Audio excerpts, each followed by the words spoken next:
Hi there, welcome to this short video where I'll tell you about some of the tutorials that I'll be putting up to really let you know how I got started with Python, React, DynamoDB, and really how to actually reproduce a site like this yourself, very low cost. I think it's cost me about 10p so far, not including the domain name, which is about £40.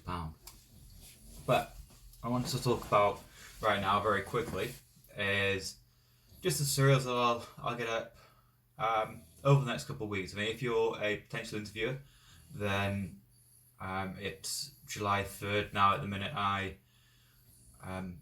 hope to be sort of second interview for stage, maybe a few people by the end of next week, and would like to have the tutorials up by then.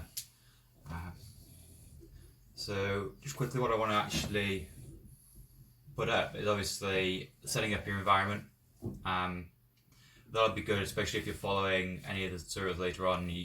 You haven't necessarily got the environment set up the same way.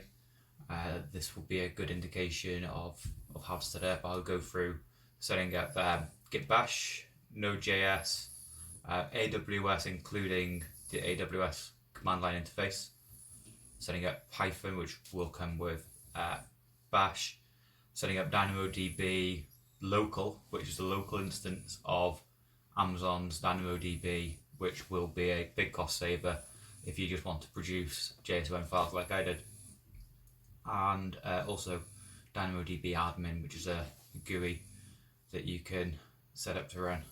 The second sets of tutorials that I'll be putting up really will be specifically to deal with React and D3.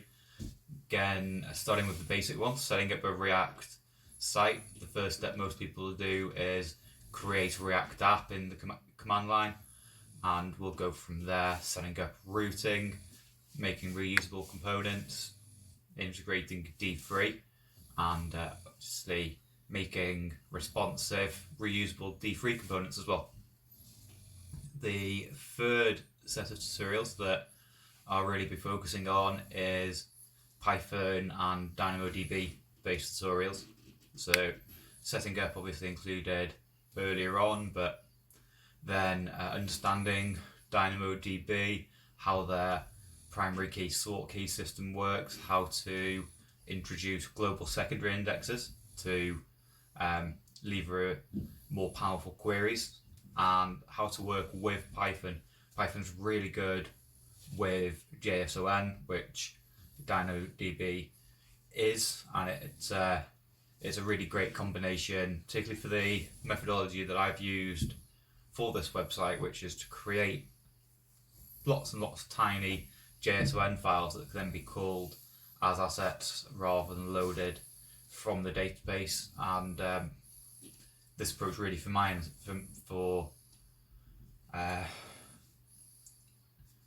example was to use storage rather than database for lower costs.